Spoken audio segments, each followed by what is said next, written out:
அனைவருக்கும் வணக்கம். இன்னைக்கு நம்ம பார்க்கக்கூடிய தலைப்பு தமிழ் தகுதி தேர்வு. அது தொடர் சந்தேகங்களையும் அது தொடர்பான வினாத்தாள் கட்டமைப்புகளையும் பற்றி தான் நாம் இன்றைய காணொளியில் பார்க்க போகின்றோம்.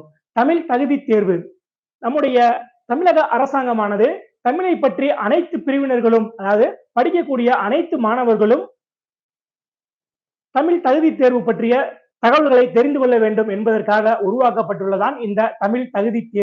இதில் வினாக்கள் எவ்வாறு இருக்கும் அப்படின்னு பாக்குறப்ப கிட்டத்தட்ட 9 வகையான பிரிவுகளின் கீழே தான் இது பிரிக்கப்பட்டிருக்கு. அது என்னென்ன பிரிவுகள் அப்படின்னு நம்ம பார்க்கின்ற பொழுது, இலக்கணம். இலக்கணம் தொடர்பாக என்ன செய்ய வேண்டும்? நாம் செய்திகளை தெரிந்து வைத்திருக்க வேண்டும். இலக்கணம், இலக்கியம், உரைநடை, இலக்கியங்களில் அப்படின்னு பாக்குறப்ப பக்தி இலக்கியங்கள், காப்பிய இலக்கியங்கள் என்பன போன்ற தகவல்கள் எல்லாம் அடையுள்ளதான் அந்த இலக்கியம் அப்படின்ற தலைப்புல என்ன செஞ்சிருக்கோம், நமக்கு கொடுக்கப்பட்டிருக்கோம். அப்படிப்பட்ட இந்த தமிழ் தகுதி தேர்வுல பாஸ் பண்றது அப்படின்றது ரொம்ப ரொம்ப எளிமையான ஒன்றுதான். இது என்னது, ஒரு கஷ்டமான ஒரு பாடமே நமக்கு கிடையாது. இதுல நாம எந்த அளவுக்கு நாம மொழியை நாம் உள்வாங்கி இருக்கின்றோம், மொழி தொடர்பான தகவல்களை நாம் எப்படி நாம் புரிந்து கொண்டுள்ளோம், அப்படிப்பட்ட அந்த மொழி திறன் சார்ந்து இருக்கக்கூடிய வினாக்கள் தான் என்ன செய்ய போகின்றது, நமக்கு தேர்வுக்கு வரப்போகின்றது. அந்த வகையில பார்க்கின்ற பொழுது நமக்கு என்ன பண்ணிருக்காங்க, சிலபஸ் அப்படின்ற கொடுக்கிற பொழுது நமக்கு வெறும் 10th வரைக்கும் தான் என்ன செஞ்சிருக்காங்க, நமக்கு இருக்கக்கூடிய தகவல்களை நாம் பார்த்தால் போதும். அந்த வகையில குறிப்பா பார்க்கணும் அப்படின்னு நம்ம பார்த்தோம்னா 10ஆம் வகுப்பு தமிழ் புத்தகத்தை மட்டும் நாம தரவா நம்ம படிச்சோம் அப்படின்னா மட்டுமே என்ன பண்ணிடலாம், நாம எளிமையாக இந்த தகுதி தேர்வில் நாம் தேர்ச்சி அடைந்து விடலாம். அதனால இதுல பாஸ் ஆகுறது அப்படின்றது ஒரு கஷ்டமா அப்படின்னு பார்த்தோம்னா இது ஒரு பெரிய கஷ்டமான வேலையே கிடையவே கிடையாது. நம்மள என்ன செய்றாங்க, நாம் என்ன செய்யறது, நம்ம பயப்படாமல் இருந்தால் அப்படின்னு சொல்ல நம்ம எளிமையாக இந்த தேர்வை என்ன செய்யலாம், நாம எளிதாக நாம் வெற்றி பெற்று விடலாம். அந்த வகையில பார்க்கின்ற பொழுது இதனுடைய தேர்ச்சி மதிப்பெண் அப்படின்னு பாக்குறப்ப என்ன செஞ்சிருக்கோம், நமக்கு அது 20 மதிப்பெண் அப்படிதான் என்னது நமக்கு, அது 40%, 40%ன்றப்ப கிட்டத்தட்ட 20 மதிப்பெண் பெற வேண்டும் அப்படின்னு சொல்றாங்க. அந்த வகையில பாக்குறப்ப இந்த வினாக்களை அவன் என்ன செய்யறான், எப்படி பிரிக்கிறான் அப்படின்னு பார்த்தோம்னா, அதாவது மொத்தம் 30 வினாக்கள் கொடுக்கப்பட்டிருக்கும். அதுல முதல் 20 வினாக்களுக்கு 2 மதிப்பெண்களும், அடுத்திருக்கக்கூடிய 10 வினாக்களுக்கு 1 மதிப்பெண் அடிப்படையில என்ன சொல்லுவாங்க, மொத்தம் 50 மதிப்பெண்ணுக்கு இது கொடுக்கப்பட்டுள்ளது. இதுல தேர்ச்சி மதிப்பெண் அப்படின்னு பார்த்தோம்னா 20 மதிப்பெண்கள் தேர்ச்சியாக பார்க்கப்படுகின்றது. அந்த வகையில நம்ம ஒரு 12ல இருந்து ஒரு 13 வினாக்களுக்கு நாம் சரியாக நாம் பதிலளித்தால் என்ன செய்யலாம், நாம எளிமையாக நாம் தேர்ச்சி பெற்று விடலாம். உங்களுக்கு இது சார்ந்து இருக்கக்கூடிய வினாக்கள் அனைத்தும் என்ன செய்யணும், நமக்கு எளிமையாக படிக்கக்கூடிய வகையில ஒரு வார்த்தைகளில் விடையளிக்கும் வண்ணமாக என்ன செஞ்சோம், நமக்கு எளிமைப்படுத்தி உங்களுக்கு எளிமையாக உங்கள் கையில் கொடுத்து விடுவோம். அதனால அதை மட்டும் நீங்க படிச்சாலே என்ன செய்யுது, போதுமானது. அந்த வகையில இது தொடர்பான, அதாவது குறிப்பாக மறுபடியும் நாம் கூறுகிறோம், 10ஆம் வகுப்பு தமிழ் புத்தகத்தை மட்டும் என்ன செஞ்சலாம், நம்ம தெளிவாக நாம் படித்து அதில் இருக்கக்கூடிய கருத்துக்களை மட்டும் நாம் தெளிவாக உள்வாங்கினால் மட்டுமே இந்த தகுதி தேர்வுக்கு என்ன செய்யுது, நமக்கு போதுமானது. எல்லாமே 6th இருந்து படிக்கணுமா அப்படின்னு பார்த்தோம்னா அதெல்லாம் என்ன செய்யாது, நமக்கு வேண்டாம். நமக்கு 10ஆம் வகுப்புல இருக்கக்கூடியதை மட்டும் என்ன செஞ்சலாம், நம்ம இதோடு தொடர்புக்கு இருக்கக்கூடிய செய்திகளை வேண்டுமானால் என்ன செய்யலாம், நாம வேண்டுமென்றால் நாம் அது தொடர்பான தகவல்களை நாம் பார்த்து கொள்ளலாம். அது கூட என்ன செய்யுது, நமக்கு அது இதே இந்த 10th புத்தகத்தில் இருக்கக்கூடிய தகவல்களை நமக்கு போதுமானது. சரிங்களா? அதனால இன்று முதல் நாம் பார்க்கக்கூடிய தலைப்பு அப்படின்னு பாக்குறப்ப இலக்கணம். பொதுவாக இலக்கணம் என்றால் என்ன? இலக்கணம் என்பது ஒரு மொழியை பிழையின்றி பேசவும் எழுதவும் உதவுவதுதான் இலக்கணம். அப்படிப்பட்ட இலக்கணமானது 5 வகைப்படும். எழுத்து, சொல், பொருள், யாப்பு, அணி என 5 வகைப்படும். அப்படிப்பட்ட இலக்கணத்தில் நமக்கு 10th பாட புத்தகத்தில் இடம்பெற்றிருக்கக்கூடிய தலைப்புகளாக இடம்பெற்றிருக்கக்கூடியது எழுத்து, சொல் பற்றிய தகவல்களும், பொருள் பற்றிய தகவல்களும், யாப்பு, அணி ஆக 5 இலக்கணங்கள் பற்றிய தகவல்களும் நமக்கு ஒரு குறிப்பிட்ட வரையறைக்குள் அவர்கள் கொடுத்துள்ளார்கள். அப்படிப்பட்ட தலைப்புகளை நாம் வரிசையாக காணலாம். அந்த வகையிலே எழுத்து. பொதுவாக எழுத்து என்பது என்ன செய்யும், நமக்கு 2 வகையா பிரிப்பாங்க இந்த எழுத்துக்களை. அது உயிர் எழுத்து என்ன செய்வாங்க, அதாவது மெய் எழுத்து அப்படின்னு சொல்லி நம்ம பிரிப்போம். உயிர் 12, மெய் 18. இந்த 30 எழுத்துக்களுக்கு பேரு முதல் எழுத்துக்கள் என்று பொருள். எழுத்துக்களை பொதுவாக என்ன பிரிப்பாங்க, அதாவது முதல் எழுத்துக்கள், சார்பு எழுத்துக்கள் என 2 வகையாக பிரிப்பார்கள்.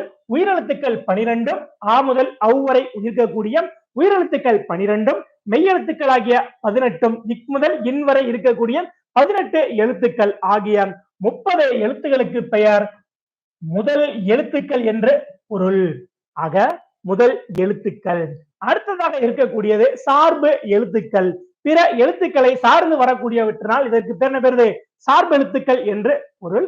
அப்படிப்பட்ட சார்பெழுத்துக்களுடைய வகைகள் எத்தனை வகைப்படும்? கேள்வி கேட்கலாம். சார்பெழுத்துக்கள் எத்தனை வகைப்படும்? சார்பெழுத்துக்கள் 10 வகைப்படும்.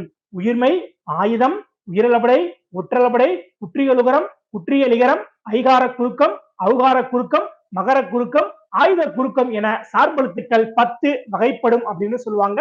ஆக சார்பெழுத்துக்கள் எத்தனை வகைப்படும் அப்படின்னு சொன்னா நமக்கு வினா வரலாம். அப்படிப்பட்ட சார்பெழுத்துக்கள் 10 வகைப்படும். அப்படிப்பட்ட அந்த சார்பெழுத்துக்கள்ல நம்ம என்ன சொல்றாங்க, அளபடை அப்படின்னு ஒண்ணு என்ன சொல்றாங்க நமக்கு கொடுக்கப்படுகின்றது. அடுத்ததாக அந்த அளபடை அதாவது அளபெடுதல் அது நீண்டு ஒலித்தல் என்று பொருள்.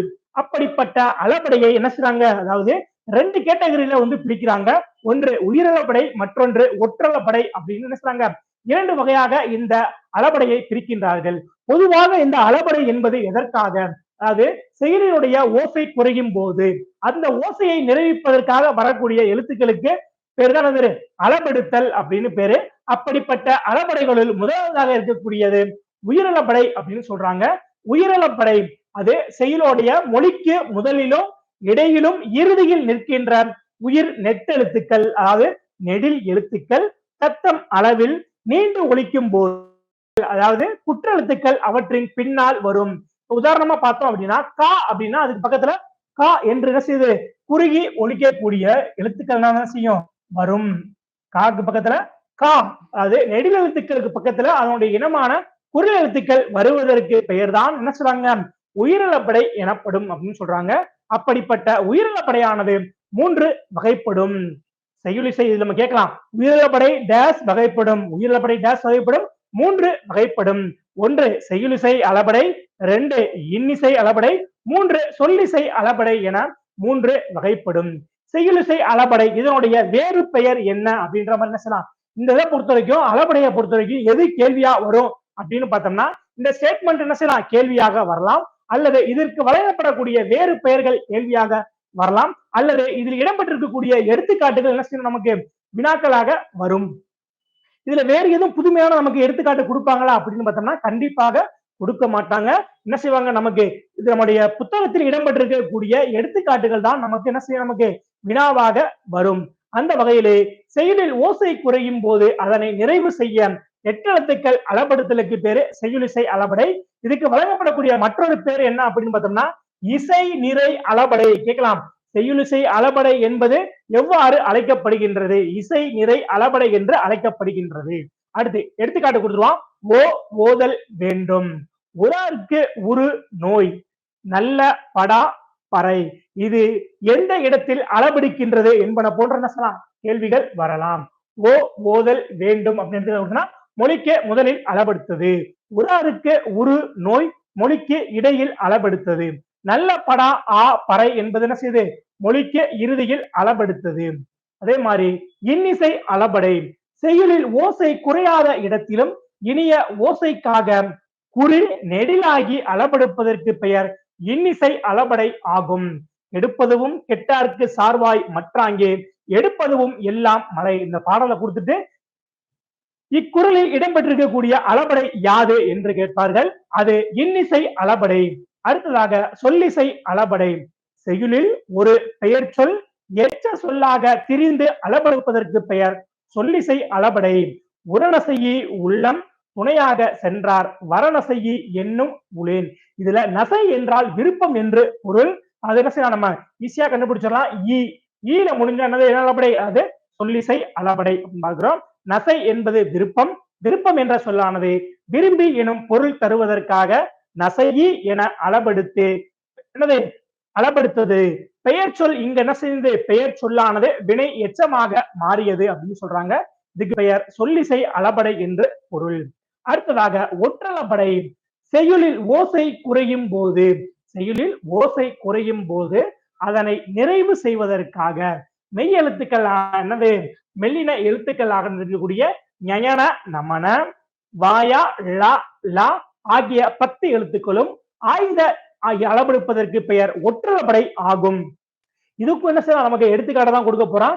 எங்கிறைவன் எக்கிலங்கிய கையராய் இன் உயிர். ஆக இதுதான் என்ன செய்யப்படும் நமக்கு சான்றாக. இந்த சான்றுகள் தான் நமக்கு வினாவாக வரப்போகின்றது. உயிரிழப்படை எத்தனை வகைப்படும்? இந்த உயிரிழப்படையில் என்ன செய்யும் அது அதில் இடம்பெற்றிருக்கக்கூடிய பிரிவுகள் என்னென்ன அப்படின்றப்போ என்ன செய்யும் நமக்கு வினாக்கள் வரும். அடுத்ததாக சொல். சொல் என்றால் ஓர் எழுத்து தனித்தோ பல எழுத்துக்கள் சேர்ந்தோ பொருள் தரும் வகையில் அமைவதற்கு பெயர் சொல் ஆகும். பூ மலர்ந்தது, மாடு புல் தின்றது, இதெல்லாம் நம்ம சாதாரணமாக பேச்சு வழக்கில் சொல்லக்கூடிய சொற்கள் தான். அது இரு திணைகளையும் 5 பால்களையும் குறிக்கும். பொதுவாக சொல் என்பது இரு திணைகள் அப்படின்னா உயர்திணை அக்ரிணை. அதே மாதிரி 5 பால்கள் என்பது ஆண்பால் பெண்பால் பலர்பால் ஒன்றன்பால் பலவின்பால் ஆகிய 5 பால்களை குறிக்கும். மூவகை இடங்கள் என்றால் தன்மை முன்னிலை படர்க்கை ஆகிய மூவிடங்களை குறிக்கும். ஒன்று உலக வழக்கிலும் செய்யுள் வழக்கிலும் வரும். அடுத்ததாக இது வெளிப்படையாகவும் வரக்கூடியது குறிப்பாகவும் வரக்கூடியது. இப்படிப்பட்ட சொல் என்றாலும் மொழி என்றாலும் பதம் என்றாலும் ஒரே பொருளையே குறிக்கக்கூடியவை. அந்த வகையிலே மொழி. அப்படிப்பட்ட அந்த மொழியானது மூவகை மொழி. அதாவது மொழியை பொறுத்த வரைக்கும் 3 வகைப்படும். தனிமொழி, தொடர்மொழி, பொதுமொழி என 3 வகைப்படும்.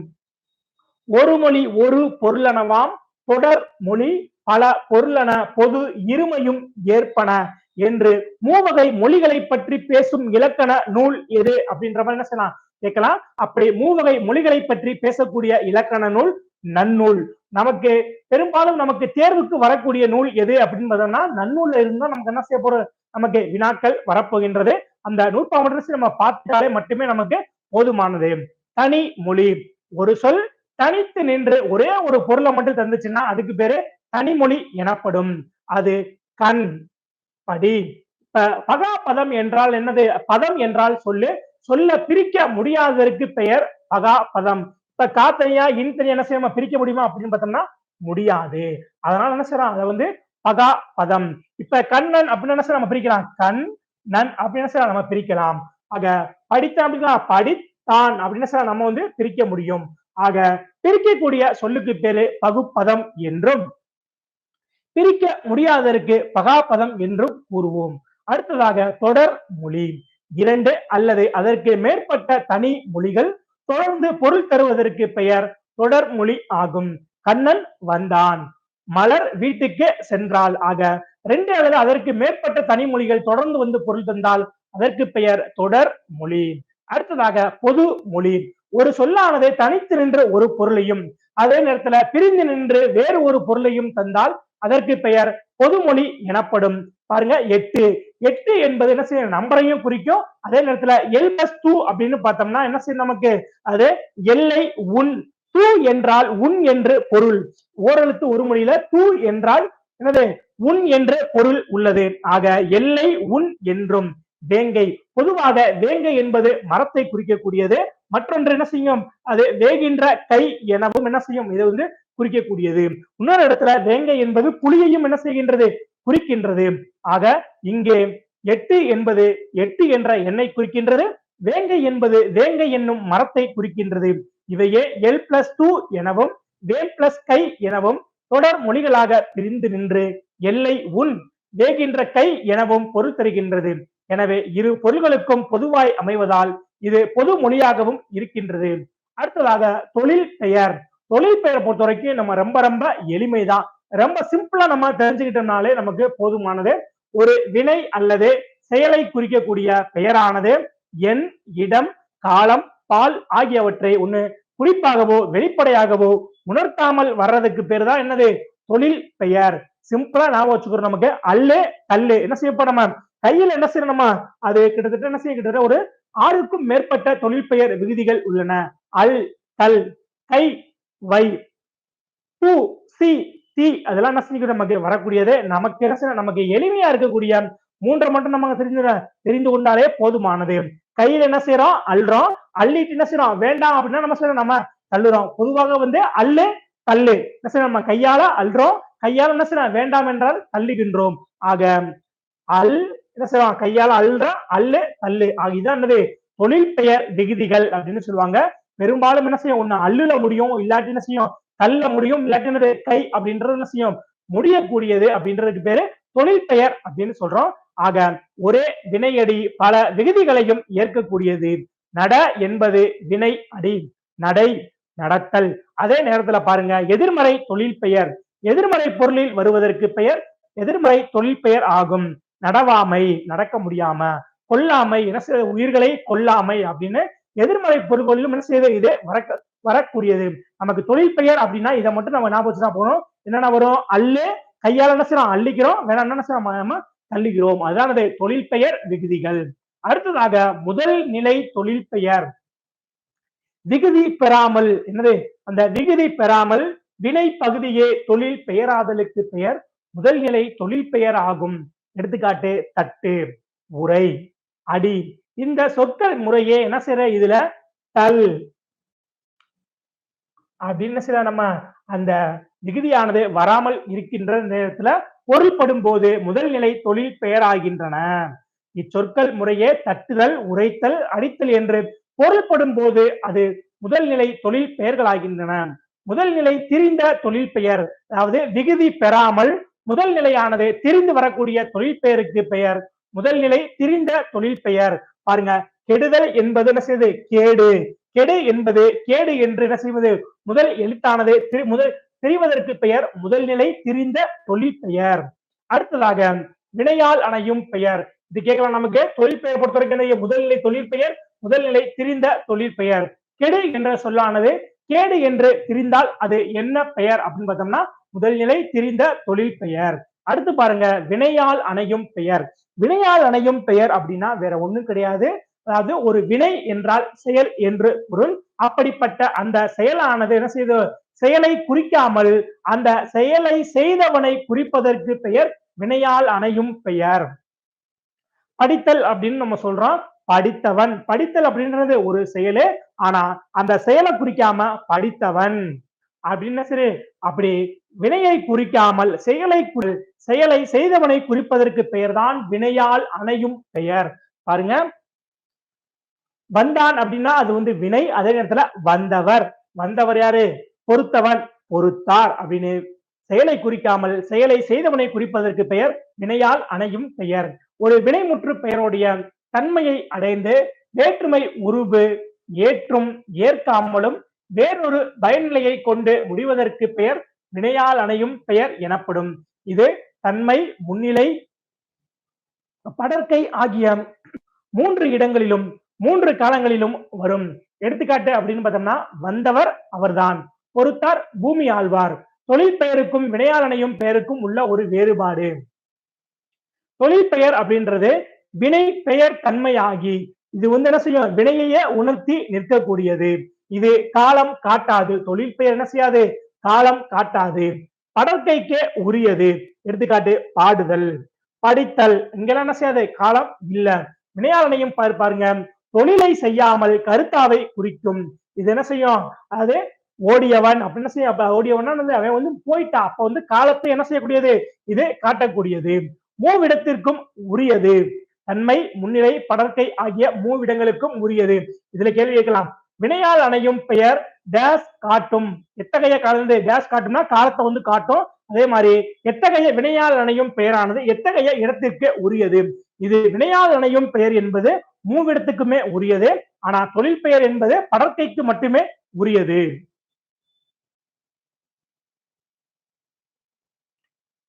தொகை நிலை தொடர். பெயர் சொல்லோடு வினை சொல்லும் பெயர் சொல்லும் சேரும் தொடரின் இடையில் வேற்றுமை உறுப்புகளோ. இந்த உறுப்புகள் அப்படின்னு பார்த்தோம்னா வேற்றுமை அப்படின்னு பார்த்தோம்னா 8 வகைப்படும். முதல் வேற்றுமை அப்படின்றதுக்கு பேரு எழுவாய் வேற்றுமை அப்படின்னு சொல்லுவாங்க. முதல் வேற்றுமை அப்படி சொல்லுவாங்க எழுவாய் வேற்றுமை.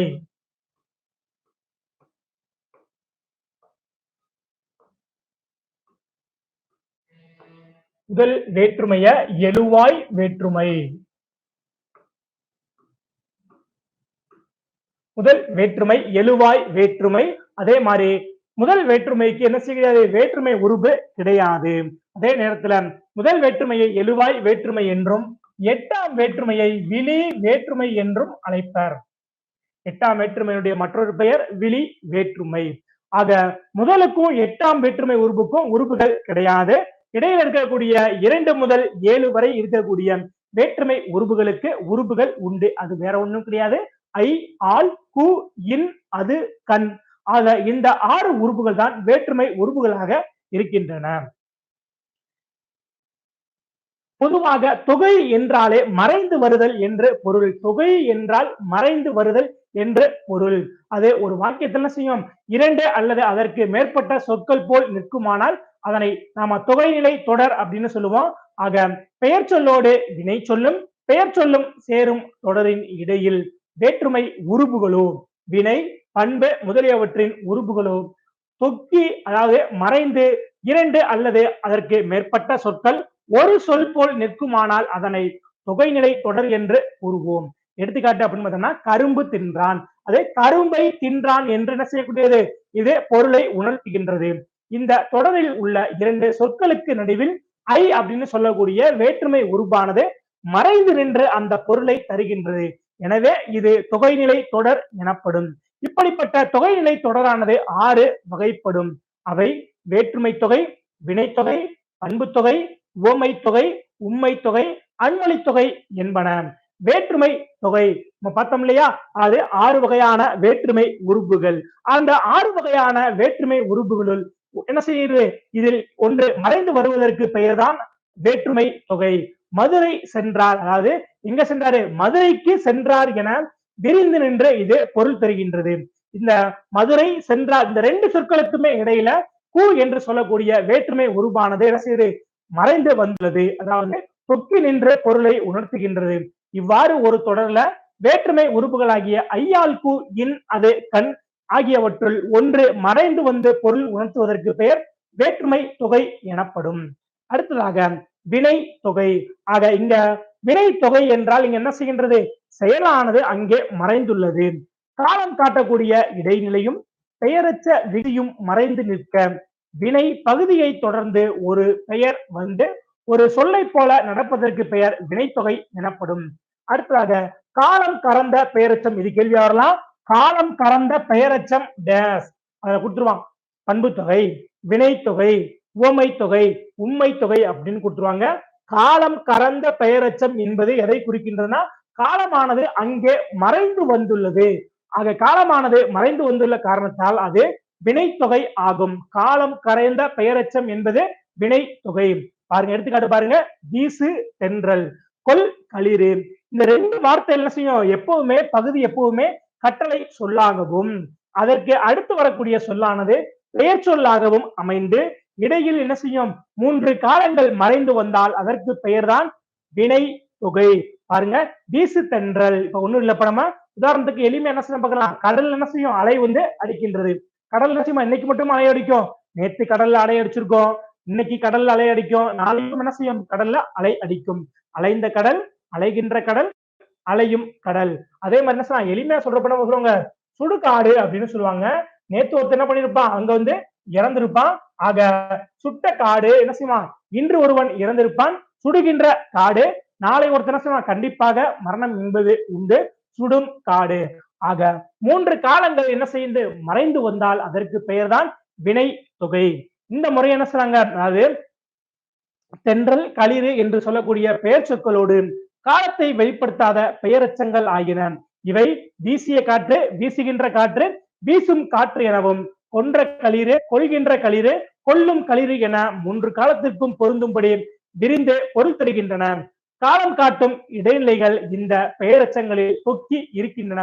அதாவது காலம் காட்டக்கூடிய இடைநிலைகள் என்று சொல்லக்கூடியது 3: இறந்த கால இடைநிலை, நிகழ்கால இடைநிலை, எதிர்கால இடைநிலைகள். ஆக இறந்த கால இடைநிலைகளை பொறுத்த வரைக்கும் இத்து, இட்டு, இரு, இன்னு இவை இறந்த கால இடைநிலைகள் என்று கூறுவார்கள்.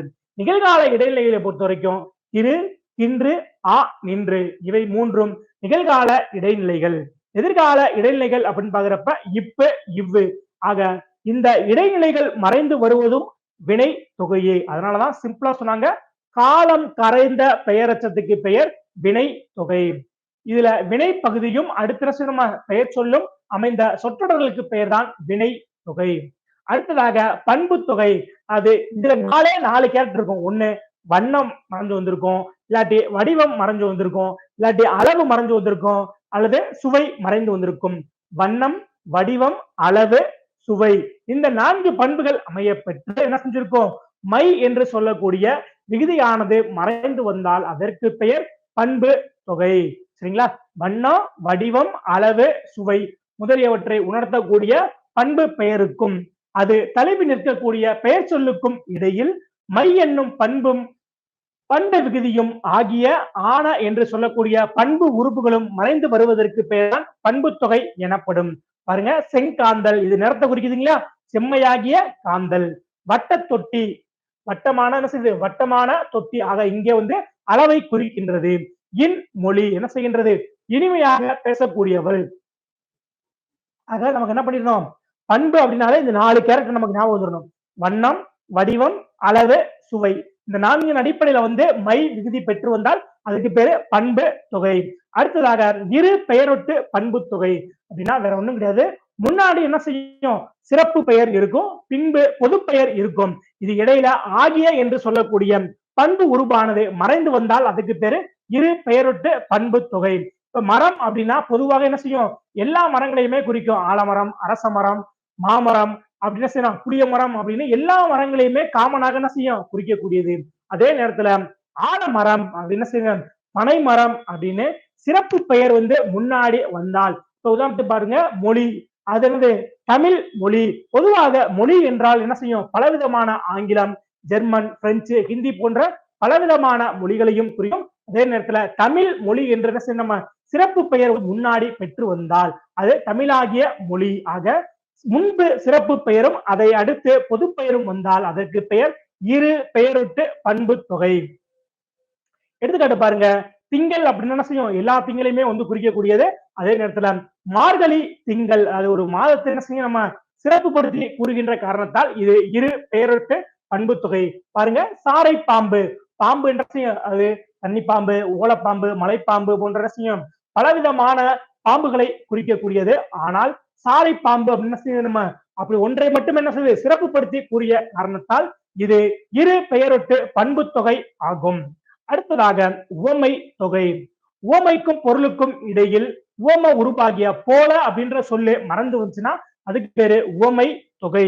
எடுத்துக்காட்டு பாருங்க, மலர் கை. எப்படி மலர் போன்ற கை. மலர் இங்க என்பது என்னது, மலரை என்ன கையோட உவமைப்படுத்துகின்றார்கள். மலர் உவமை, கை என்னது உவமேயம். இதுல இடையே போன்ற, அதாவது ஓம உறுப்புகள் செய்ய போல, புறைய, ஒப்ப, உருள அப்படின்னு சொல்லுங்க. மான, கடுப்ப, அன்ன, இன்ன, என்பன போன்ற ஓம உறுப்புகள் இருக்கும். இதுல போல அப்படின்ற ஓம உறுப்பு மறைந்து வருகின்ற காரணத்தால் இது உவமை தொகை. அடுத்ததாக உண்மை தொகை. இரு சொற்களுக்கு இடையே என்ற சொல்லானது மறைந்து வந்தால் அதற்கு பெயர் உண்மை தொகை. பாருங்க, இரு சொற்களுக்கு இடையிலும் இறுதியிலும் என்றும் இடைச்சொல்லானது மறைந்து வருவதற்கு பெயர் உண்மை தொகை. இப்ப பாருங்க, இரவு பகல், வெற்றிலை பாக்கு, சூரியன் சந்திரன், அவன் அவள். ஆக இடையில் என்ன சொன்னாங்க, என்று சொல்லக்கூடிய உருவானது மறைந்து வந்தால் அதற்கு உண்மை தொகை. அண்ணன் தம்பி தாய் சேய். பாருங்க, அண்ணனும் தம்பியும் தாயும் சேயும். சரிங்களா? ஆக அண்ணனும் தம்பியும் தாயும் சேயும் என இவை என்ன செய்கின்றது, விரிந்த பொருளை உணர்த்துகின்றன. இப்ப உண்மை தொகை பொறுத்த வரைக்கும் நம்ம எளிமையா நான் வச்சுக்கிறோம். என்ன செய்யணும், மறைஞ்சு வந்துச்சுன்னா அதுக்கு பேரு உண்மை தொகை. அதே மாதிரி போல அப்படின்ற ஓம உறுப்பு மறைஞ்சு வந்துச்சுன்னா அதுக்கு பேரு உண்மை தொகை. அதே நேரத்துல பண்பு தொகையை பொறுத்த வரைக்கும் கேரக்டர் மறைஞ்சு வந்துச்சுன்னா என்னென்ன கேரக்டர் வரும், வண்ணம், வடிவம், அளவு, சுவை அப்படின்ற 4 கேரக்டர் மறைஞ்சு வந்துச்சுன்னா அதுக்கு பேரு பண்பு தொகை. அதே நேரத்துல வினைத்தொகை அப்படின்னா என்ன மறைஞ்சு வந்திருக்கும், அதுல காலமானது மறைந்து வந்திருக்கும். அதே காலம் காட்டக்கூடிய இடைநிலைகள் மறைந்து வந்திருக்கும். காலமானது மறைந்து வந்திருக்கும், அதாவது கரைந்த காலம் கரைந்த பெயருக்கு பெயர்தான் வினை தொகை. அடுத்ததாக அன்மொழி தொகை. வேற்றுமை, வினை, பண்பு, உவமை, உண்மை ஆகிய தொகைநிலை தொடர்களில் உறுப்புகளும் அவை அல்லாத வேறு சொற்களும் மறைந்து நின்று பொருள் தருவதற்கு பெயர்தான் அன்மொழி தொகை எனப்படும். சிவப்பு சட்டை பேசினார், முறுக்கு மீசை வந்தார். இவற்றுள் சிவப்பு சட்டை அணிந்தவர் பேசினார், முறுக்கு மீசையை உடையவர் வந்தார் என தொகைநிலை தொடர் அல்லாத வேறு சொற்கள் மறைந்து நின்று பொருள் தருவதற்கு பெயர் அன்மொழி தொகை. அது அல்லாத மொழி தொகை அப்படின்னு சொல்லுவாங்க. அந்த வகையில தொகைநிலை தொடர்கள் என்ன செய்யப்பா, அதுல இருந்து சற்று வேறுபட்டதற்கு பெயர் அன்மொழி தொகை. அடுத்ததாக தொகா நிலை தொடர். தொகா நிலை தொடர் ஒரு தொடரில் சொற்களுக்கு இடையில் சொல்லோ உருபோ மறைந்து வராமல் வெளிப்படையாக பொருள் உணர்த்துவதற்கு பெயர் தொகா நிலை தொடர் ஆகும். இதனுடைய வகைகள் கேட்கலாம். தொகா நிலை தொடர் எத்தனை வகைப்படும்? தொகை நிலை தொடர் எத்தனை வகைப்படும்? தொகா நிலை தொடர் எத்தனை வகைப்படும்? 9 வகைப்படும். ஒன்று, எழுவாய் தொடர். எழுவாயுடன் பெயர், வினை, வினா ஆகிய பயனிலைகள் தொடர்வதற்கு பெயர் எழுவாய் தொடர். நம்ம சப்ஜெக்ட் அப்படின்னு படிக்கிறோம் இல்லையா, அதுக்கு பேர் தான் எழுவாய் அப்படின்னு பேரு. அது என்ன செய்யலாம், ஒண்ணு நேமா இருக்கலாம் அல்லது வெர்பா இருக்கலாம் அல்லது வினாவாக கூட இருக்கலாம். இனியன் கவிஞர், காவிரி பாய்ந்தது, பேருந்து வருமா அப்படின்னு சொல்லி நம்ம அதுக்கு பேரு எழுவாய் தொடர். மேற்கண்ட 3 தொடர்களும் பெயர், வினா, வினை ஆகியவற்றுக்கான பயனிலைகள் வந்து எழுவாய் தொடர்கள் அமைந்துள்ளன. விழி தொடர். விழியுடன் வினை தொடர்வதற்கு பெயர் விழித்தொடர் ஆகும். நண்பா எழுது, நண்பா எனும் விழிப்பெயர் எழுது எனும் பயனிலையை கொண்டு முடிந்துள்ளது. இதுக்கு எடுத்துக்காட்டாங்க, நண்பா எழுது பின் வருவனவற்றுள் இது எந்த தொடர்? விழித்தொடர். வினைமுற்று தொடர். வினைமுற்றுடன் ஒரு பெயர் தொடர்வதற்கு பெயர் வினைமுற்று தொடர். பாடினால் கண்ணகி ஒரு செயலானது என்ன செய்யுது, அதாவது முற்று பெற்று விட்டால், தி சென்டென்ஸ் கம்ப்ளீட்டடா முடிஞ்சிச்சுன்னா, முழுமை பெற்றால் அதுக்கு பேரு வினைமுற்று.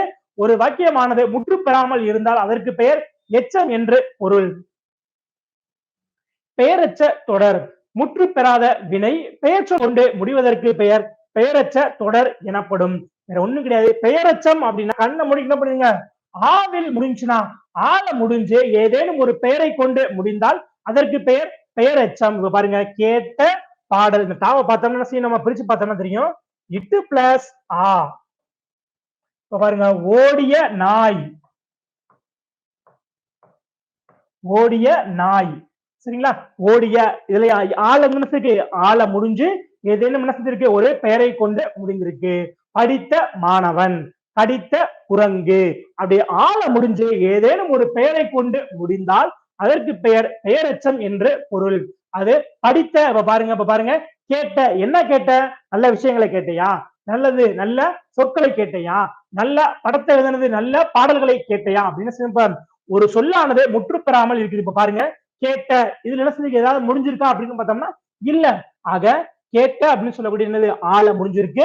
ஏதேனும் என்ன செஞ்சிருக்கு, பாடல் அப்படின்ற ஒரு பெயர் சொல்லை கொண்டு முடிந்திருக்கு. ஆக முற்று பெறாத வினை பெயர் சொல்லை கொண்டு முடிவதற்கு பெயர் பெயரச்ச தொடர். நம்ம பெயரச்ச தொடர்னா சிம்பிள் நாம வச்சுக்கிறோம். ஆள முடிஞ்சிருக்கும், ஏதேனும் ஒரு பெயரை கொண்டு முடிந்தால் அதற்கு பெயரச்சம் என்று பொருள்.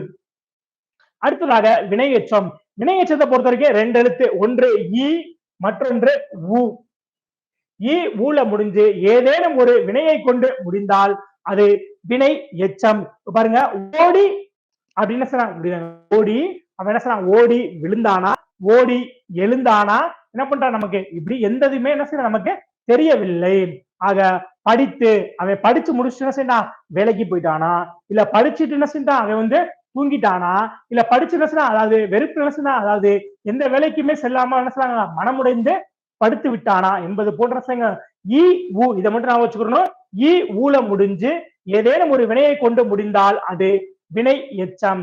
பாருங்க, ஓடி,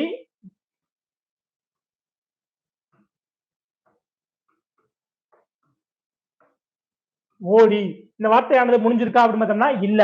இப்ப பாக்குறோம் நம்ம டி எப்படி பிரிக்கலாம், இட்டு பிளஸ் இ. படித்து முடித்தான். அப்ப படித்து இந்த வார்த்தையானது என்ன செஞ்சிருக்கு, முடிஞ்சிருக்கா அப்படின்னு பார்த்தோம்னா இல்ல. டூவை பிரிச்சு பார்த்தோம்னா இட்டு பிளஸ் ஊ. இதை மட்டும் ஞாபகம் வச்சுக்கோங்க. ஈ ஊல முடிஞ்சு ஏதேனும் ஒரு வார்த்தை முற்று பெறாமல் இருந்தால் அதுக்கு பேரு வினையெச்ச தொடர். ஆவில் முடிந்து ஏதேனும் ஒரு பெயரை கொண்டு முடிந்தால் அதுக்கு பேரு பெயரச்சம். ஈ ஊல முடிஞ்சா அதுக்கு பேரு வினையெச்சம். வேற்றுமை தொடர். வேற்றுமை உறுப்புகள் வெளிப்பட அமையும் தொடர்களுக்கு பேரு வேற்றுமை தொடர்கள். வேற்றுமை தொடர்கள் பார்த்தோம். ஐயாளுக்கு இன்னது கண். ஆக கட்டுரையை படித்தான். இத்தொடரில் ஐ என்னும் வேற்றுமை உறுப்பு வெளிப்படையாக பொருளை உணர்த்துகின்றது. அன்பால் கட்டினார். ஆக என்ன செய்யுங்க, ஆள் என்று சொல்லக்கூடிய மூன்றாம் வேற்றுமை உருபு வந்துள்ளது. அதனால மூன்றாம் வேற்றுமை தொகா நிலை தொடர். அறிஞருக்கு பொன்னாடை போர்த்தினான். ஆக கு அப்படின்னு சொல்லக்கூடிய வேற்றுமை உருபானது வந்துள்ளது. நான்காம் வேற்றுமை தொகா நிலை தொடர். அடுத்ததாக இடைச்சொல் தொடர். இடைச்சொல்லுடன் பெயரோ வினையோ தொடர்வதற்கு பெயர் இடைச்சொல் தொடராகும். மற்றொன்று இதுல இடைச்சொல் என்பது எது அப்படின்றதுன்னா மற்று என்பதுதான் இடைச்சொல். மற்று என்னும் இடைச்சொல்லை அடுத்து ஒன்று எனும் சொல் நின்று பொருள் பெறுகின்றது. அதனால இதற்கு பெயர் இடைச்சொல். உரிச்சொல் தொடர். உரிச்சொல்லுடன் பெயரோ வினையோ தொடர்வதற்கு பெயர் உரிச்சொல் தொடர். அது சால, உரு, தவ, நனி, கூர், களி என்பது போன்ற செய்யும் வரக்கூடிய வார்த்தைகளுக்கு பெயர் உரிச்சொல் தொடர் அப்படின்னு சொல்லுவாங்க. அந்த வகையில சால என்பது என்னது உரிச்சொல். அதனை தொடர்ந்து சால என்றால் சிறந்தது என்று பொருள். ஆக சால, உரு, தவ, நனி, கூர், களி, மா இதுல ஆரம்பிக்கக்கூடிய வார்த்தைகளுக்கு எல்லாம் என்ன செய்ய கண்ணை மூடிட்டு என்ன பண்ணிடலாம் உரிச்சொல் தொடர் அப்படின்னு செஞ்சிடலாம், நாம விடையளித்து விடலாம். அடுத்ததாக அடுக்கு தொடர். ஒரு சொல்லானது 2-3 முறை அடுக்கி தொடர்வதற்கு பெயர் அடுக்கு தொடர் ஆகும். அதே நேரத்துல இந்த அடுக்கு தொடர் என்பது பிரித்தால் பொருள் தரக்கூடியது. அதாவது இந்த அடுக்கு தொடரானது என்ன செய்யும், ஒன்று விரைவு காரணமாக வரும், அல்லது மகிழ்ச்சியின் காரணமாக வரும், அல்லது பயத்தின் காரணமாக என்ன செய்யக்கூடியது வரக்கூடியது அப்படின்னு சொல்லுவாங்க. அந்த வகையிலே அடுக்கு தொடரை பொறுத்த வரைக்கும் பாம்பு பாம்பு அப்படின்னு சொல்ல, நம்ம ஒரு பயத்தின் காரணமாக பார்த்துட்டு ஒரு தடவை மட்டும் பாம்புன்னு சொல்ல மாட்டோம்.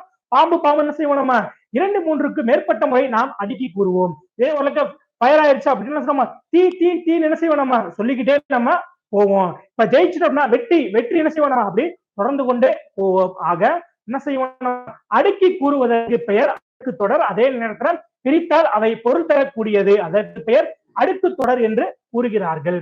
அடுத்ததாக கூட்டுநிலை பெயரெச்சங்கள். ஒன்றிற்கு மேற்பட்ட எச்சங்கள் சேர்ந்து பெயரை கொண்டு முடியக்கூடிய கூட்டுநிலை பெயரெச்சங்களை இந்த காலத்தில் நம்ம என்ன செய்றோம், பெருமளவு பயன்படுத்துகின்றோம் அப்படின்னு சொல்றாங்க. கூட்டுநிலை பெயரெச்சங்களுக்கு எடுத்துக்காட்டு கொடுத்துக்கலாம். வேண்டிய என்பது டேஸ் எச்சமாக பார்க்கப்படுகின்றது. வேண்டிய, கூடிய, தக்க, வல்ல முதலான பெயரெச்சங்களை செய்ய எனும் வாய்ப்பாட்டு வினையெச்சத்துடன் சேர்ப்பது மூலம் இவை கூட்டுநிலை பெயரெச்சங்கள் உருவாகின்றன. கேட்க வேண்டிய பாடல், சொல்லத்தக்க செய்தி இவை ஆகும் கூட்டுநிலை பெயரெச்சங்களாக இவை பார்க்கப்படுகின்றன. அடுத்ததாக திணை. பொதுவாக திணை என்றால் ஒழுக்கம் என்று ஒரு பொருள் இருக்கு. திணை என்றால் ஒழுக்கம் என்று பொருள். அப்படிப்பட்ட திணையானது உயர்திணை, அஃறிணை என 2 வகைப்படும். அது 6 அறிவு உடைய மக்களைக்கு தான் நம்ம என்ன செய்வோம், நம்ம உயர்திணை என்றும், மற்ற உயிரினங்களையும் உயிரற்ற பொருள்களையும் அஃறிணை அதாவது அல்லாத திணை என்றும் வழங்குவார்கள். பால். பால் என்பது திணையினுடைய உட்பிரிவு ஆகும். பால் என்றால் பகுப்பு, பிரிவு ஆகும். இது 5 வகைப்படும் அப்படின்னு பார்த்தோம். இதுல ஆண்பால், பெண்பால், பலர்பால், ஒன்றன்பால், பலவின்பால் 5 என 5 வகைப்படும் அப்படின்னு பார்த்தோம் இல்லையா. அப்படிப்பட்ட அந்த பாலை என்ன செய்றாங்க, 2 திணைக்குள்ள அடக்கிக்கலாம். ஒன்று உயர்திணைக்கு உரிய பால்கள் அப்படின்னு பார்த்தோம்னா ஆண்பால், பெண்பால், பலர்பால் என 3 பிரிவுகளை உடையது. அஃறிணை, பலவின்பால் என 2 பிரிவுகளை உடையது. உயர்திணைக்கு உரிய பால் பகுப்புகள் வீரன், அண்ணன், மருதன் இதழானது ஆண்பாலை குறிக்கக்கூடியது. மகள், அரசி, தலைவி இவையெல்லாம் பெண்பாலை குறிக்கக்கூடியது. மக்கள், பெண்கள், ஆடவர் இவை யாரை குறிக்கின்றது, பலர்பாலை குறிக்கின்றது. அஃறிணைக்கு உரிய பால் பகுப்புகள். அஃறிணையில என்ன செய்யும், ஒன்றை மட்டும் குறிப்பதற்கு பெயர் ஒன்றன் பால். யானை, புறா, மலை. நேரத்துல அஃறிணையில பலவற்றை குறிப்பதற்கு பெயர் என்ன செய்யுது, பலவின் பால். அடுத்ததாக மூவிடம். தன்மை, முன்னிலை, படர்க்கை என இடங்களானது 3 வகைப்படும். அடுத்து பாருங்க, வலு, வளா நிலை, வலு அமைதி. வலு என்றால் குற்றம் என்று பொருள். வளா நிலை என்றால் குற்றமற்ற நிலை என்று பொருள். வலுவமைதி என்றால் தவறாக இருந்தாலும் அது ஏற்றுக்கொள்ளப்படும் என்பதற்கு பெயர் வலு அமைதி என்று பொருள். இலக்கண முறையுடன் பிழையின்றி பேசுவதும் எழுதுவதும் வளா நிலை எனப்படும்.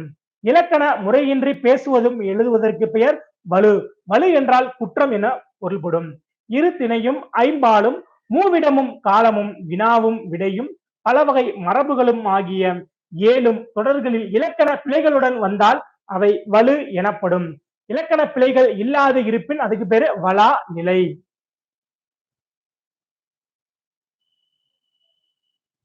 பாருங்க, வலு இது குற்றமானது, இது குற்றமற்றது. திணையை பொறுத்த வரைக்கும் செலியன் என்னது வந்தது. யாரை பார்த்து சொல்லுவோம் நம்ம வந்தது அப்படின்னா ஆடு மாடை பார்த்து தான் வந்தது அப்படின்னு சொல்லுவோம். அந்த வகையில செலியன் என்பது என்னது அது வந்து ஒரு உயர்திணை பெயர். அதற்கு வந்தது என அக்ரிணையில் நாம் கூறுகின்றோம். சோ செலியன் வந்தது என்பது வலு, செலியன் வந்தான் என்பது வளா நிலை. கண்ணகி உண்டான். அடுத்து பாருங்க பால். இது வந்து என்ன பெண் பாலை குறிப்பதற்கு அல் ஆள் போன்ற வீதியில வந்து கண்ணகி உண்டாள் அப்படின்னு வந்திருக்கணும். ஆனா என்ன பண்ணிருக்கு கண்ணகி உண்டான் என வந்துள்ளது குற்றம். ஆக வளா நிலை அப்படின்னு பார்த்தோம்னா கண்ணகி உண்டாள். அடுத்து யாரு இடம். நீ வந்தாய் அப்படின்னு வந்திருக்க வேண்டும். நீ வந்தேன் என்று கூறுவது வலு, நீ வந்தாய் என்று கூறுவது வளா நிலை. காலம்.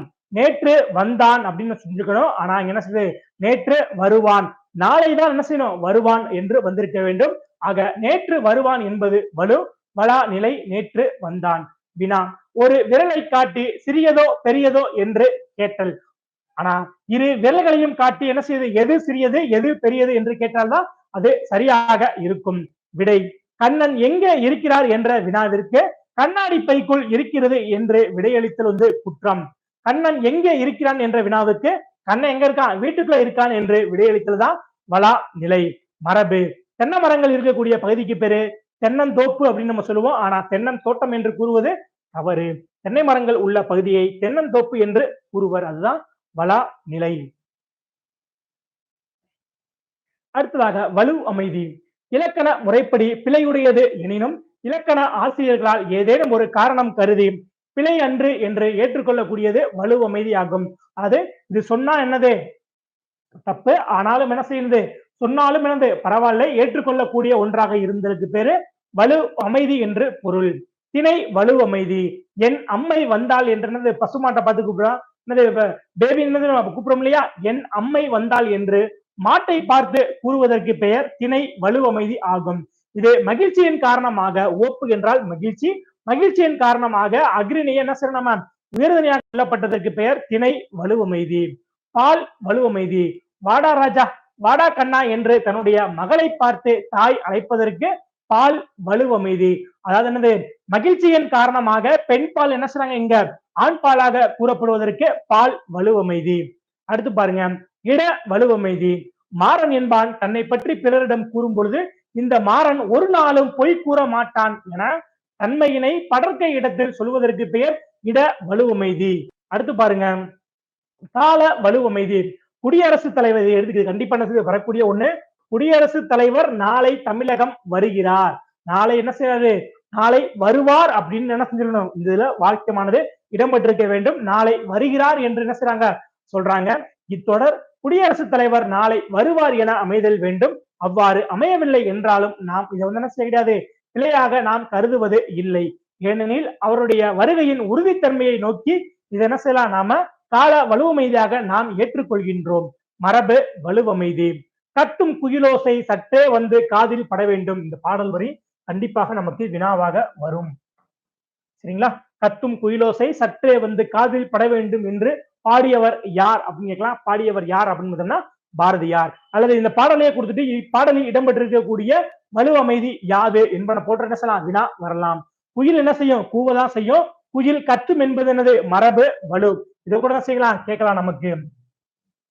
ஆக குயில் கூவும் என்பது டேஸ் வலு அப்படின்னா மரபு வலு. குயில் என்ன செய்யும் கூவும் என்பதுதான் மரபு. குயில் கத்தும் என்பது என்னது மரபு வலு. இங்கு கவிதையில் இடம்பெற்றிருப்பதால் தான் இது மரபு வலுவமைதியாக இது இடம்பெற்றுள்ளது. அடுத்ததாக வினா. இதை கேள்வி பொறுத்த வரைக்கும் இது எப்படி கேட்பாங்கன்னா வினா ஒண்ணு வினாவினுடைய வகை கேட்கலாம், அல்லது ஏதாவது ஒன்றை கொடுத்து இது எவ்வகையான வினாவில் சேரும் அப்படின்னு கேட்பாங்க. வினா. வினா வந்து எத்தனை வகைப்படும் பார்த்தோம்னா 6 வகைப்படும். அறிவினா, அறியா வினா, ஐய வினா, குழல் வினா, கொடை வினா, ஏவல் வினா என்று வினா 6 வகைப்படும்.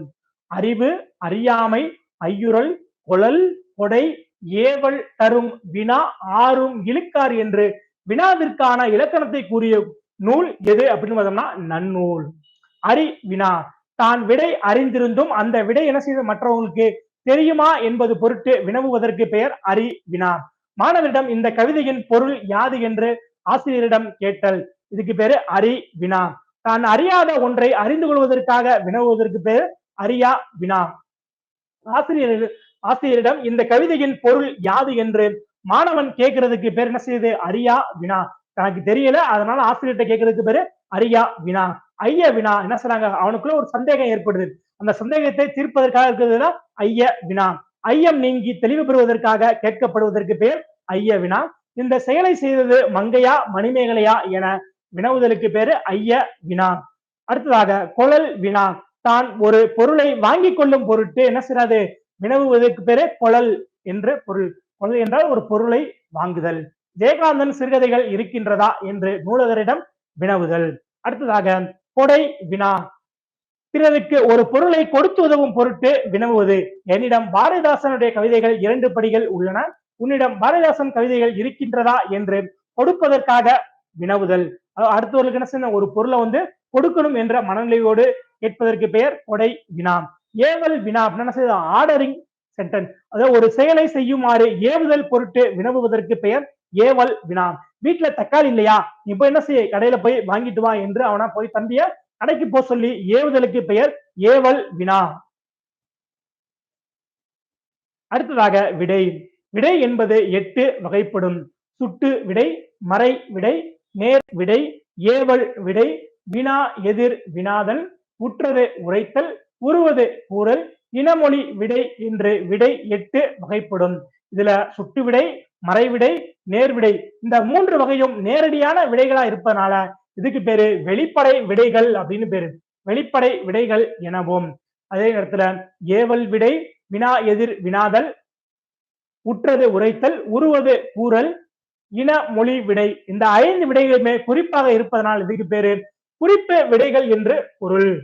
அடுத்ததாக பொருள்கோள். பொருள் என்றால் பொருளை கொள்ளுதல் என்று பொருள். செய்யுளில் சொற்களை பொருளுக்கு ஏற்றவாறு சேர்த்தோ மாற்றியோ பொருள் கொள்ளக்கூடிய முறைக்கு பெயர் பொருள்கோள் என்று பெயர். இந்த பொருள்கோளானது 8 வகைப்படும் என்று கூறியவர் நன்னூலார். பொருள்கோள் 8 வகைப்படும் என்று கூறுபவர் பவணந்தியார். பவணந்தி 4 வகைப்படும், பொருள்கோள் 4 வகைப்படும் அப்படின்னு சொன்னவர் தொல்காப்பியர். பொருள்கோள் 4 வகைப்படும் என்று கூறியவர் தொல்காப்பியர். 9 வகைப்படும் என்று கூறியவர் அமிர்த சாகரர். பொருள்கோள் 9 வகைப்படும் என்று கூறுபவர் அமிர்த சாகரர். பொருள்கோள் 8 வகைப்படும். அவை ஆற்று நீர் பொருள்கோள், மொழிமாற்று பொருள்கோள், நிரல் நிறை பொருள்கோள், பிற்பூட்டு பொருள்கோள், தாப்பிசை பொருள்கோள், அலைமறி பாப்பு பொருள்கோள், கொண்டுகூட்டு பொருள்கோள், அடிமறி மாற்று பொருள்கோள் ஆகியன. ஆற்று நீர் பொருள்கோள் இதுல கேள்வி எப்படி வரும் அப்படின்னு பார்த்தோம்னா, இந்த நூற்பா கொடுத்துவாங்க, இதுக்கு பேர் நூற்பா என்று பொருள். மற்றைய நோக்காது அடிதோறும் வான்பொருள் அற்றற்று ஒழுகும் அது டேஸ் பொருள்கோள். ஆற்று புனலே, அதாவது ஆற்று நீர் பொருள்கோள் அப்படின்னு பேரு. அது பாடலுடைய தொடக்கம் முதல் முடிவு வரைக்கும் ஆற்றுல போகக்கூடிய நீர் போல ஒரே ஒரு ஒழுங்கோட செல்வதற்கு பெயர் ஆற்று நீர் பொருள்கோள். அது கேட்கலாம். ஒண்ணு இந்த நூற்பா என்ன செய்யலாம் கேள்வியா கேட்கலாம், அல்லது அந்த எடுத்துக்காட்டு பாடல் என்ன செய்யலாம் கேள்வியாக கேட்கலாம். சொல்லரும் சூர்பசும் பாம்பின் தோற்றம் போல் மெல்லவே கருகிருந்து ஈன்று மேலலார் செல்வமே போல்தலை நிறுவி தேர்ந்த நூல் கல்வி சேர் மாந்தரின் இறைஞ்சி காய்த்ததுவே. இந்த பாடல் இடம்பெற்றிருக்கக்கூடிய நூல் எது அப்படின்னு கேட்கலாம், கேட்கறதுக்கு வாய்ப்பு உண்டு. இப்பாடல் இடம்பெற்றுள்ள நூல் சீவக சிந்தாமணி. அல்லது இந்த பாடலை கொடுத்துட்டு இப்பாடலில் இடம்பெற்றுள்ளக்கூடிய பொருள்கோள் யாது என்பன போன்ற வினாக்கள் வரலாம். இதை பொறுத்த வரைக்கும் ஒண்ணு இந்த நூற்பா கேட்கலாம், மற்றைய நோக்காது அடிதோறும் வான்பொருள் அற்றற்று ஒழுகும் அது டேஸ் பொருள்கோள், அதாவது ஆற்று நீர் பொருள்கோள். அல்லது சொல்லரும் சூர்பசும் பாம்பின் தோற்றம் போல் மெல்ல கருவிருந்து ஈன்ற இந்த பாடலானது இடம்பெற்றிருக்கக்கூடிய நூல் எது அப்படின்ற மாதிரி கேட்கலாம், சீவக சிந்தாமணி. அல்லது இந்த பாடலுக்கு இடம்பெற்றிருக்கக்கூடிய பொருள்கோள் எது அப்படின்னு கேட்கலாம், ஆற்று நீர் பொருள்கோள். நெல் பயிரானது கருவுற்ற பச்சை பாம்பின் வடிவம் போல் கருக்கொண்டு பின் கதிர்விட்டு செல்வம் சேர்ந்தவுடன் பண்பற்ற மக்கள் பணிவின்றி தலை நிமிர்ந்து நிற்பது போல் குத்திட்டு நின்று முடிவில் கதிர் முற்றியவுடன் கற்றவர்கள் வணங்குதல் போல அவை வளைந்து காய்த்தன. நெல் என்னும் எழுவாய் அதன் தொழில்களாக இருந்து நின்று நிறுவி இறைஞ்சி எனும் வினை எச்சங்களை பெற்று காய்த்தவே எனும் பயனிலையை கொண்டு முடிந்தது. அடுத்ததாக நிரல் நிறை பொருள்கோள். ஒரு செயல்ல சொற்கள் முறை பெறலாமல் வரிசை முறைப்படி அமைவதற்கு பெயர் நிரல் நிறை பொருள்கோள். நிரல் நிறை பொருள்கோள் 2 வகைப்படும்.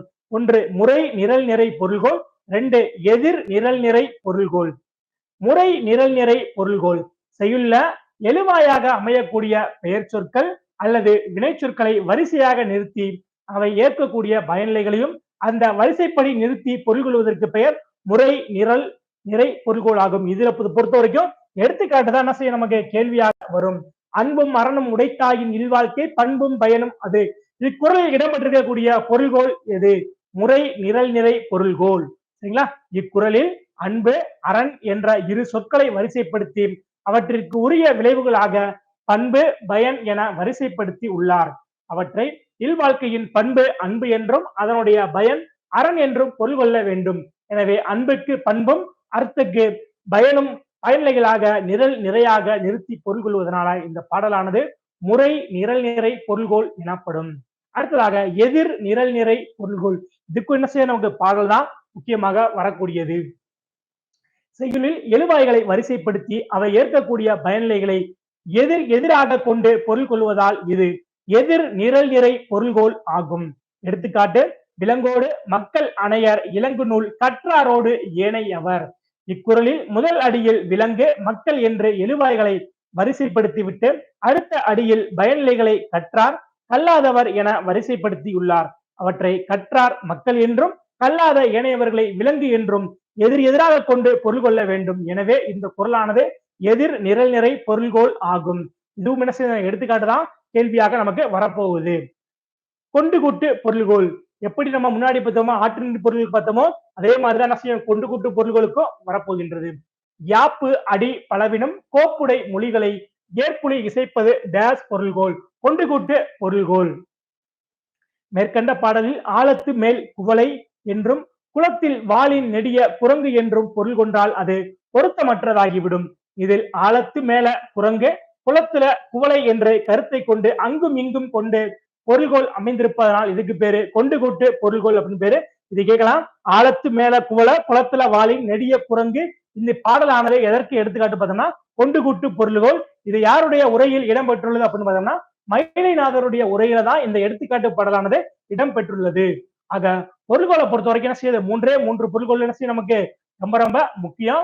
ஒன்று ஆற்று நீர் பொருள்கோள், 2 நிரல் நிறை பொருள்கோள், கொண்டு கூட்டு பொருள்கோள். இதனுடைய நூற்பா ரொம்ப ரொம்ப முக்கியம். மற்றைய நோக்காது அடிதோறும் வான்பொருள் அற்றற்று ஒழுகும் அது ஆற்று புனலே.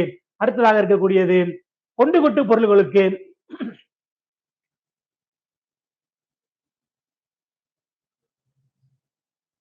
யாப்பு அடி பலவினும் கோப்புடை மொழிகளை ஏற்புலி இசைப்பது கொண்டு கூட்டு.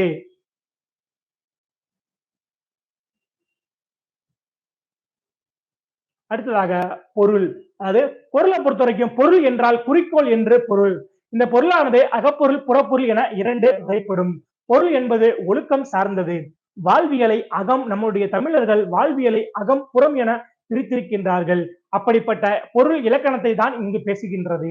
பொதுவாக அகத்திணைகள். திணை என்றால் ஒழுக்கம் அப்படின்னு பார்த்தோம். பொதுவாக திணை நமக்கு தெரியும். குறிஞ்சி முல்லை மருதம் நெய்தல் பாலை இத 5 திணைகள் அப்படின்னு சொல்லுவாங்க. கைக்கிளை பெருந்திணை ஆகிய 7 அகத்திணைகள் ஆகும். இவற்றுள் முதல் 5க்கு பேரு அன்பின் 5 திணைகள் அப்படின்னு பேரு. முதற் பொருள் கருப்பொருள் உரிப்பொருள் ஆகியன 5 திணைகளுக்கு உரியன. இதுல முதற் பொருள் என்பது நிலமும் பொழுதுக்கு பேரு முதற் பொருள் எனப்படும். நிலம் என்ன செய்யும்? 5 வகைப்படும். குறிஞ்சி முல்லை மருதம் நெய்தல் பாலை. இது குறிஞ்சி என்பது மலையும் மலை சார்ந்த இடம், முல்லை என்பது காடும் காடு சார்ந்த இடம், மருதம் என்பது வயலும் வயல் சார்ந்த இடம், நெய்தல் என்பது கடலும் கடல் சார்ந்த இடம், பாலை என்பது சுரமும் சுரம் சார்ந்த இடம். அடுத்ததாக பொழுது அப்படின்னு பாக்குறப்ப 2 வகைப்படும். ஒன்று பெரும்பொழுது சிறு பொழுது என 2 வகைப்படும். பெரும்பொழுது என்பது ஒரு ஆண்டினுடைய 6 கூறுகள். கார்காலம், குளிர்காலம், முன்பனிக்காலம், பின்பனிக்காலம், இளவேனில் காலம், முதுவேனில் காலம். கார்காலம் அப்படின்னா மழைக்காலம் அப்படின்னு சொல்லுவாங்க. அந்த கார்காலமானது ஆவணி புரட்டாசி. குளிர்காலத்தை பொறுத்த வரைக்கும் ஐப்பசி கார்த்திகை. முன்பனி காலம் மார்கழி தை, பின்பனி காலம் மாசி பங்குனி, இளவேனில் காலம் சித்திரை வைகாசி, முதுவேனில் காலம் ஆனி ஆடி. அடுத்து சிறு பொழுது. சிறு பொழுது என்பது ஒரு நாளின் 6 கூறுகள்.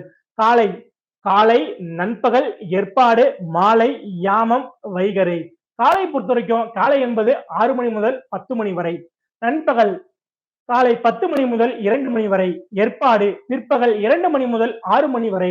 எல் என்றால் ஞாயிறு, பாடு என்றால் மறையக்கூடிய நேரம். ஆக எல் என்றால் கிட்டத்தட்ட ஞாயிறு என்றாலும் சூரியன் என்றாலும் ஒரே பொருள்படக்கூடியது. மாலை. மாலை என்பது மாலை 6 மணி முதல் இரவு 10 மணி வரை. யாமம் இரவு 10 மணி முதல் இரவு 2 மணி வரை. வைகறை இரவு 2 மணி முதல் காலை 6 மணி வரை. திணையும் பொழுதும். குறிஞ்சிக்கு உரிய இது கேட்கலாம். இதுல கண்டிப்பாக நமக்கு ஒரு வினா உண்டு. குறிஞ்சிக்கு உரிய பெருப்பொழுது என்ன, சிறு பொழுது என்ன? குறிஞ்சி குளிர்காலம், முன்பனி காலம்.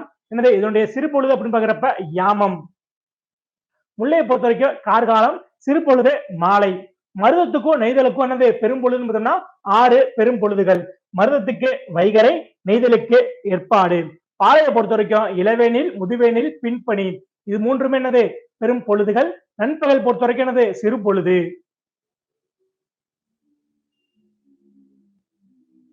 அடுத்ததாக கருப்பொருள். ஒரு நிலத்துடைய தெய்வம், மக்கள், தொழில், விலங்கு. இதுக்கு பேர் என்ன பேரு? கருப்பொருள்கள் என்று பொருள். இந்த கருப்பொருள் எத்தனை வகைப்படும் அப்படின்னு பார்த்தோம்னா 14 வகைப்படும். இந்த ஒண்ணு முதற் பொருள்ல நமக்கு கண்டிப்பா ஒரு கேள்வி உண்டு. இல்லாட்டி என்ன செய்யும்? கருப்பொருள்ல கண்டிப்பாக நமக்கு வினா உண்டு. அகப்பொருளை பொறுத்த வரைக்கும் அந்த திணைக்கு உரிய நிலம் வந்து என்ன செய்யலாம் வினாவாக வரலாம், அல்லது அந்த திணைக்கு உரிய பொழுதுகள் பெரும் பொழுது அல்லது சிறு பொழுது கேள்வியாக வரலாம், அல்லது அந்த திணைகளுக்கு உரிய கருப்பொருள்கள் கண்டிப்பாக ஒரு வினாவாக உறுதியாக வரும். இது இல்லாம கண்டிப்பாக என்ன செய்ய எந்த வினாவும் எடுக்கப்பட மாட்டார்கள்.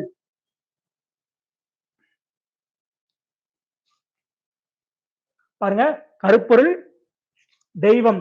குறிஞ்சிக்கு உரிய தெய்வம் அப்படின்னு பார்த்தோம்னா முருகன். மக்கள் அப்படின்னு பார்த்தோம்னா வெப்பன். அது மலைக்கு இன்னொரு பேர் தான் வெற்பு அப்படின்னு ஒரு பொருள் இருக்கு. ஆக வெப்பன், புறவர், புறத்தியர். அந்த உணவு அப்படின்னு பாக்குறப்ப மலைப்பகுதியில் என்ன நிலை கிடைக்கும்? மலை நெல்லி கிடைக்கும். திணை வந்து என்ன செய்யும்? உணவாக கிடைக்கும். விலங்கு அப்படின்னு பாக்குறப்ப சிங்கம், புலி, கரடி. பூ வந்து என்ன செய்யும்? குறிஞ்சி பூ, காந்தல் பூ. மரத்தை பொறுத்த வரைக்கும் அகில் என்றால் சந்தனம், வேங்கை மரம். பறவையை பொறுத்த வரைக்கும் கிளி, மயிலு. ஊர் வந்து என்னது? சிறு குடி. நீர் வந்து அருவி நீர், சுனை நீர்.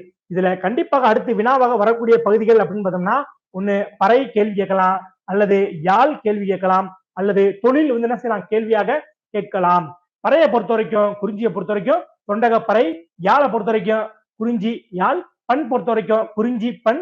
தொழில் பொறுத்த வரைக்கும் தேர்ந்தெடுத்தல், கிழங்கு, அகழ்தல். ஆக இந்த 14 இருக்கக்கூடிய என்ன செய்யும் தொழில்கள் இதெல்லாம் என்ன செய்யும் ரொம்ப ரொம்ப முக்கியம். அடுத்ததாக முல்லை. முல்லைக்கு உரிய கடவுள் திருமால். மக்கள் அப்படின்னு பார்த்தோம்னா தோன்றல், ஆயர், ஆய்ச்சியர். உணவு வரக, சாமை. விலங்கு மான், புலி, முயல். பூ வந்து முல்லைப்பூ, தோன்றிப்பூ. மரத்தை பொறுத்த வரைக்கும் காயா, கொன்றை. பறவையை பொறுத்த வரைக்கும் காட்டுக்கோழி, மயில்.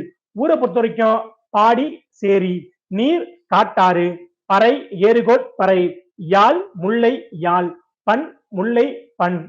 தொழிலை பொறுத்த வரைக்கும் ஏறு தழுவுதல், நிறை மேய்த்தல். இங்க சொல்லக்கூடிய நிறை என்பது ஆணிரைகளை மேய்த்தல். அடுத்து மருதம். மருதத்துக்குரிய கடவுள் யார் அப்படின்னு பார்த்தோம்னா இந்திரன். மக்கள் ஊரன், உழவர், உலத்தியர். உணவு சென்னல், வெண்ணல். விலங்கு எருமை, நீர்நாய். பூ செங்கழு நீர், தாமரை. மரம் காஞ்சி, மருதம். பறவை நாரை, நீர்க்கோழி, அன்னம். ஊர் பேரூர், மூதூர். நீர் அப்படின்னு பார்த்தோம்னா மனை, கிணறு, பொய்கை. பறை மன, முலா, நெல்லரி, கிணை. யாழை பொறுத்த வரைக்கும் மருத யாழ். பண் பொறுத்த வரைக்கும் மருத பண். தொழிலை பொறுத்த வரைக்கும் நெல் அறிதல், களை பறித்தல். அது இதுல பாருங்க யாழும் பண்ணும் பாருங்க குறிஞ்சி, முல்லை, மருதம் மூன்றுக்குமே குறிஞ்சியால், குறிஞ்சி பண். முல்லையை பொறுத்த வரைக்கும் முல்லையால், முல்லைப்பண். மருதையால், மருதப்பண். ஆக இதுல கேள்வியாக வரக்கூடியது அப்படின்னு பார்த்தோம்னா பறை வந்து என்ன செய்யலாம் ஒரு கேள்வி கேட்கலாம். பறை என்ன செய்யலாம் இதுல வந்து ஒரு கேள்வி கேட்கறதுக்கு பிரகாசமாக வாய்ப்பு இருக்கின்றது. ஆக அதே நேரத்துல யாழை பொறுத்த வரைக்கும் எதுல யாழ் கேட்பாங்க அப்படின்னு பார்த்தோம்னா ஒண்ணு நெய்தல்ல கேட்கலாம். நெய்தல்ல தான் என்ன செய்ய முடியும்? நெய்தல்ல வந்து கேட்கறதுக்கு ஒரு வாய்ப்பு இருக்கு. அதே மாதிரி பண்ணை பொறுத்த வரைக்கும் நெய்தல் என்ன செய்யலாம் கேள்வி கேட்கலாம். அடுத்ததாக இருக்கக்கூடியது நெய்தல். நெய்தலுக்கு உரிய கடவுள் வருணன். மக்கள் சேர்ப்பன், பரதன், பரத்தியர். உணவு அப்படின்னு பார்த்தோம்னா மீன், உப்புக்கு விற்ற பொருள். விலங்கு முதலை, சுறா. பூ வந்து தாளை, நெய்தல். மரத்தை பொறுத்த வரைக்கும் புன்னை மரம், ஞாழல் மரம். ஞாழல் என்றால் குங்கும மரத்துக்கு பேரு தான் ஞாழல் மரம் அப்படின்னு பேரு. பறவை கடல், காகம். ஊர் வந்து பட்டினம், பாக்கம். நீரை பொறுத்த வரைக்கும் மணல், கிணறு, உவர், களி. பறையை பொறுத்த வரைக்கும் மீன்கோட் பறை, யாழ் பொறுத்த வரைக்கும் விளரி யாழ், பண் பொறுத்த வரைக்கும் செவ்வழி பண், தொழில் பொறுத்த வரைக்கும் மீன் பிடித்தல், உப்பு விளைவித்தல். அடுத்ததாக பாலை. பாலையினுடைய தெய்வம் கொற்றவை, மக்கள் எயினர் எயிற்றியர், உணவு சூறையாடலால் வரக்கூடிய பொருள். விலங்கை பொறுத்த வரைக்கும் வழி இழந்த யானை, பூவை பொறுத்த வரைக்கும் குரவம் பாதிரி, மரத்தை பொறுத்த வரைக்கும் இலுப்பை பாலை, பறவை புறா பருந்து, ஊர் குறும்பு, நீர் வற்றிய சுனை கிணறு, பறை துடி, யாழ் பாலையால், பண் பஞ்சுரப்பன், தொழில் வழிப்பறி, நிறை கவர்தல். ஆக நமக்கு அகப்பொருள் புறப்பொருளை பொறுத்த வரைக்கும் வினா இது இல்லாம கண்டிப்பாக நமக்கு வினாவே இருக்கவே இருக்காது. அதனால இந்த அகப்பொருளை பொறுத்த வரைக்கும் நிலம் கேட்கலாம் அல்லது பொழுது கேட்கலாம், அல்லது கருப்பொருள்களை பொறுத்த வரைக்கும் இந்த 14 கருப்பொருள்கள்ல இருந்து நமக்கு என்ன செய்யலாம், ஒண்ணு யாழ் கேட்கலாம், அல்லது அங்க இருக்கக்கூடிய தெய்வம் கேட்கலாம், அல்லது அங்க இருக்கக்கூடிய பண் கேட்கலாம், அல்லது அங்க இருக்கக்கூடிய யாழ் கேட்கலாம், அல்லது பறை வந்து என்ன செய்யலாம் கேள்வியாக கேட்கலாம். ஆக இதில் இருந்து என்ன செய்ய நம்ம வினாக்களாக வரக்கூடிய பகுதிகள் அப்படின்னு பார்த்தோம்னா இவை மட்டுமே. நாம் இன்றைய காணொளியில் இலக்கணம் தொடர்பான செய்திகள், அதாவது இலக்கணம் தொடர்பாக அது எழுத்துக்கள் பற்றிய செய்திகளையும், எழுத்து சொல் பொருள் யாப்பு இதில் இருக்கக்கூடிய செய்திகளில் எழுத்து சொல் பொருள் பற்றிய 3 தலைப்புகளில் நாம் இன்றைய காணொளியில் பார்த்துள்ளோம். மீண்டும் ஒரு காணொளியில் சந்திப்போம். நன்றி, வணக்கம்.